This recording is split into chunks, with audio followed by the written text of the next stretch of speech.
అధ్యక్ష, మంత్రి గారు ఇచ్చినటువంటి సమాధానం వాస్తవంగా జిల్లాలో జరగట్లేదు అధ్యక్ష.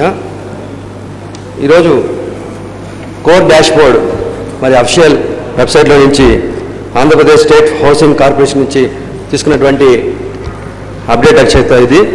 ఇందులో allocation of houses for repair 12,000, number of eligible beneficiaries identified 12,000, number of eligible beneficiaries finalised 12,000, number of శాంక్షన్లు 347గా చూపిస్తుంది అధ్యక్ష. అధ్యక్ష, అంటే చిత్తూరు జిల్లాకు ఈరోజు కేటాయించింది 347 ఇళ్ళు మాత్రమే అధ్యక్ష. మరి చిత్తూరు జిల్లాలో 13 నియోజకవర్గాలు ఉన్నాయి. మరి ఒక్కొక్క నియోజకవర్గానికి దాదాపు 27 ఇళ్ళు మాత్రమే వచ్చే అవకాశం ఉంది అధ్యక్ష. మరి మా పూతలపట్టు నియోజకవర్గంలో దాదాపు 150 పంచాయతీలు ఉన్నాయి.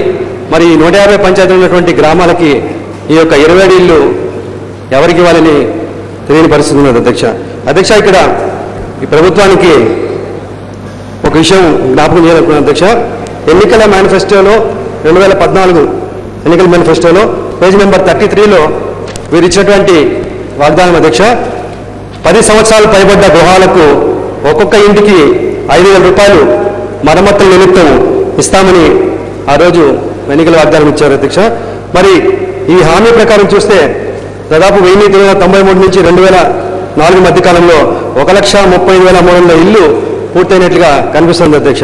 మరి ఇప్పుడే సోదరు మంత్రి గారు అన్నారు, ఇచ్చిన హామీలు కాదు ఇవ్వని హామీలు కూడా మేము నెరవేరుస్తున్నామని చెప్పి. కానీ ఇక్కడ చూస్తే వాస్తవ పరిస్థితి చాలా దూరంగా ఉంది అధ్యక్ష. మరి చిత్తూరు జిల్లాలో గత 10 సంవత్సరాలుగా కరువు తాండవిస్తే గతంలో మరి నవంబర్ నెలలో తుఫాను కారణంగా అనేక ఇళ్ళు దెబ్బతినడం, మరి ఆ సమయంలో ప్రభుత్వం 10,000 రూపాయలని పెంచి మరి 10,000 రూపాయలు ఇస్తామని ప్రకటించారు అధ్యక్ష.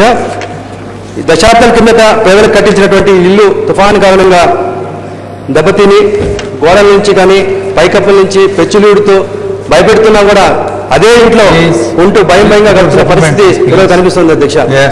కాబట్టి నేను ఈ సందర్భంగా మంత్రి గారికి తెలియజేయడం ఏంటంటే, తిరిగి వర్షాకాలం రాబోతుంది, ఇప్పటికైనా కూడా దీని మీద స్పందించి ఏదైనా ప్రాణ నష్టం జరిగే కానీ ముందుగానే ఈ యొక్క విషయంగా స్పందించాలని నేను మంత్రి గారిని కోరుతున్నాను.